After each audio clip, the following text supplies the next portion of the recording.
நெல்லையில் நடைபெற்ற பாஜக பூத் கமிட்டி பொறுப்பாளர்கள் மாநாட்டில் மத்திய உள்துறை அமைச்சர் அமித்ஷா பங்கேற்று உரையாற்றினார். அப்பொழுது அமித்ஷா பேசியதாவது: தமிழ் மண்ணை வணங்கி என்னுடைய உரையை தொடங்குகிறேன்.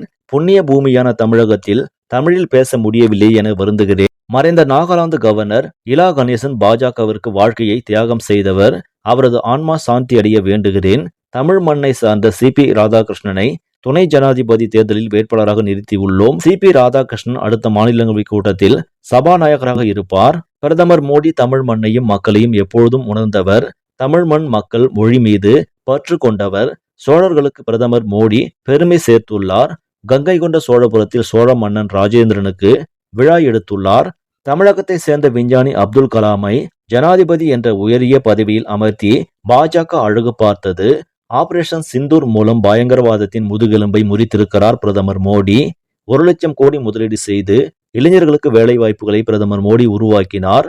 சாமானிய மக்கள் பயன்படுத்தும் பொருட்களுக்கான ஜிஎஸ்டி வரி மிகப்பெரிய அளவில் குறைக்கப்பட்டுள்ளது. பிரதமர், முதலமைச்சர், மந்திரிகள் குற்ற வழக்கில் கைதானால் பதவியில் நீடிக்க கூடாது. 30 நாட்கள் சிறையில் இருக்கும் முதலமைச்சர், மந்திரிகளை பதவி நீக்கம் செய்யும் சட்டத்தை மு.க. ஸ்டாலின் எதிர்க்கிறார். நாடாளுமன்றத்தில் இந்த சட்டத்திற்கு எதிர்க்கட்சிகள் கடுமையாக எதிர்ப்பு தெரிவித்தன. இருட்டு நடவடிக்கையில் ஈடுபடும் ஸ்டாலின் கருப்பு சட்டம் என பேசுகிறார். செந்தில் பாலாஜி சிறை சென்றாலும் பதவியில் நீடித்தார். கடந்த சட்டமன்ற தேர்தலில் பாஜக 18% மேல் வாக்குகளை பெற்றது. பாஜகவின் கூட்டணி கட்சியான அதிமுக 21% வாக்குகளை பெற்றிருந்தது.